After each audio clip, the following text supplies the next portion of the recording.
আমি বন্দি কারাগারে। একসময় যার কণ্ঠে আমি বন্দি কারাগারে গানটি কোটি কোটি শ্রোতার হৃদয় ছুঁয়েছিল, এবার সেই জনপ্রিয় লোকসঙ্গীত শিল্পী, সুরকার ও সঙ্গীত পরিচালক মুজিব পরদেশিকেই আদালতের নির্দেশে যেতে হলো কারাগারে। চেক ডিজঅনার মামলায় মঙ্গলবার 4 আগস্ট ঢাকার অতিরিক্ত চিফ মেট্রোপলিটন ম্যাজিস্ট্রেট মোহাম্মদ সেফাতুল্লাহর আদালত তাকে কারাগারে পাঠানোর আদেশ দেন। এর আগে 3 আগস্ট ঢাকার উত্তরা পশ্চিম থানা পুলিশ তাকে গ্রেফতার করে আদালতে হাজির করে।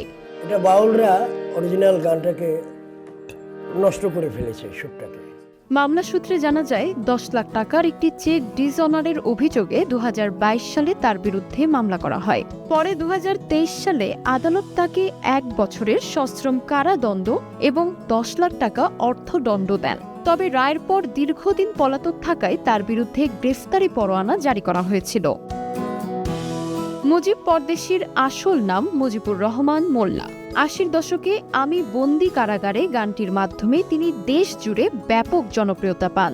পরবর্তীতে গানটি জনপ্রিয় চলচ্চিত্র বেদের মেয়ে জ্যোৎস্নাতেও ব্যবহৃত হয়। এছাড়াও তার আরও গান আমার সোনা বন্ধুরে, কলমে নাই কালি, হলুদিয়া পাখি সহ আরও অসংখ্য গান দর্শকের মনে জায়গা করে নিয়েছে। সাদা দিলে কাদা লাগাই গেলি রে বন্ধুয়া। সঙ্গীত জীবনের পাশাপাশি তিনি ছিলেন একজন বিশেষ ক্যাডার কর্মকর্তা। ঢাকা বিশ্ববিদ্যালয় থেকে ইংরেজি সাহিত্যে স্নাতক ও স্নাতকোত্তর সম্পূর্ণ করা মুজিব পরদেশি বাংলাদেশ চলচ্চিত্র উন্নয়ন কর্পোরেশনের সঙ্গীত পরিচালক এবং তথ্য মন্ত্রণালয়ের সহকারী সচিব হিসেবেও দায়িত্ব পালন করেছেন। তাসমিলা খান, সময় সংবাদ।